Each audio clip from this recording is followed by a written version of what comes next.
শুরু হলো এক মিষ্টি প্রেমের গল্প, সেই সাথে সাথে জীবন সংগ্রামের কাহিনীকে সঙ্গে নিয়ে নতুন ধারাবাহিক রোশনাই। শুরু করছি আপনাদের অনুমতি নিয়ে রোশনাই ধারাবাহিকের প্রথম এপিসোডের আপডেট।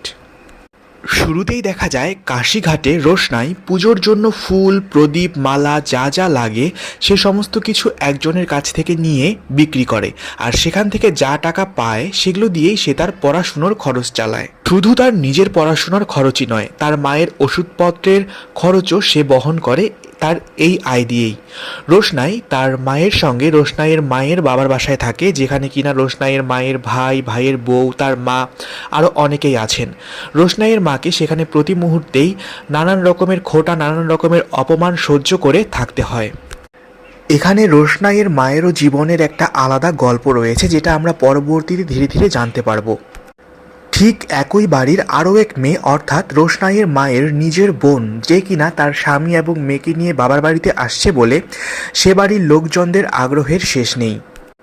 এখানে দেখা যায় ছোট মেয়ে বেশ প্রতিষ্ঠিত, তার একটা ভালো সামাজিক অবস্থান রয়েছে, তাই বাবার বাড়িতেও তার কদরটা অনেক বেশি। অন্যদিকে বাড়ির বড় মেয়ে, তার সামাজিক অবস্থান ততটা ভালো নয়, সে তার বাবার বাড়িতে থাকে তার মেয়েকে নিয়ে, সেজন্য প্রতি মুহূর্তেই তাকে এবং তার মেয়েকে নিয়ে তার ভাই এবং বউদের কটাক্ষ করতে দেখা যায়। তারা মনে করে এ বাড়ির সমস্ত কাজকর্ম যখন বড় মেয়েই করছে, তখন এর উত্তরাধিকার সূত্রে এ বাড়ির কাজকর্ম এর মেয়ে পরবর্তীকালে করবে। সেই জায়গা থেকে এ বাড়ির বড় মেয়ের মেয়ে অর্থাৎ রোশনাই, সে পড়াশুনো করবে, সে নিজের একটা অবস্থান তৈরি করবে, সেটা যেন এ বাড়ির লোকজন মানতেই চায় না। কথা প্রসঙ্গে রোশনাইয়ের বিয়ের কথা এলে রোশনাইয়ের মামা রোশনাইয়ের মাকে বলে, যার জন্মেরই ঠিক নেই তার আবার বিয়ে।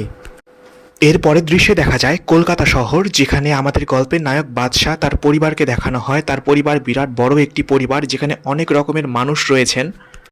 বাদশাদের বাড়িতে চলছে মনসা পুজো, যেখানে আসবে রোশনাইয়ের মাসিমণি, অর্থাৎ আমরা যার কথা কিছুক্ষণ আগে বলছিলাম, যে রোশনাইয়ের মায়ের ছোট বোন, তিনি আসবেন তার স্বামী এবং তার মেয়েকে নিয়ে। তার মেয়েকে নিয়ে আসলে বাদশাহের হয়তো বিয়ে ঠিক হবে তেমন কিছু একটা দেখা যাবে সামনে।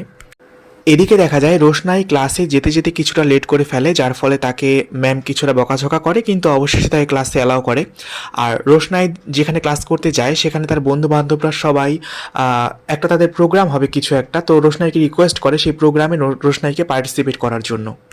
এভাবেই গল্প এগোতে থাকে এবং গল্পের শেষের দিকে আমরা দেখতে পাই রোশনাইয়ের মাসিমণি, অর্থাৎ রোশনাইয়ের মায়ের ছোট বোন, তিনি এসেছিলেন বাদশাদের বাড়িতে এবং সেখানে কিছুক্ষণ থাকার পর বাদশাকে নিয়ে তারা কোথাও একটা ঘুরতে যায়, যেখানে গেলেই তবে দেখা হবে রোশনাইয়ের সঙ্গে বাদশার, অর্থাৎ নায়কের সঙ্গে আমাদের গল্পের নায়িকার।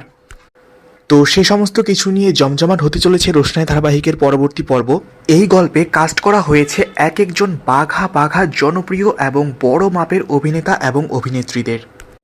সেই সাথে সাথে এই গল্পের স্ক্রিপ্টও ভীষণ মজবুত এবং বাস্তবের সঙ্গে রিলেট করতে পারবেন এমন একটি স্ক্রিপ্ট, যেখানে একদিকে দেখানো হবে রোশনাই কী করে নিজের পায়ে দাঁড়িয়ে তার মায়ের এসব লাঞ্ছনা বঞ্চনার অবসান ঘটায়, অন্যদিকে রোশনাইয়ের সঙ্গে বাদশার এক মিষ্টি প্রেমের কাহিনী তো থাকবেই। সব কিছু মিলিয়ে দেখতে ভুলবেন না এই ধারাবাহিকটি। 25 মার্চ বৃহস্পতিবার, অর্থাৎ আজ থেকে প্রতিদিন ঠিক রাত 8:30টায়। দেখা হচ্ছে নেক্সট আপডেটে। আজকের মতো তাহলে গুড বাই, সবাই ভালো থাকবেন।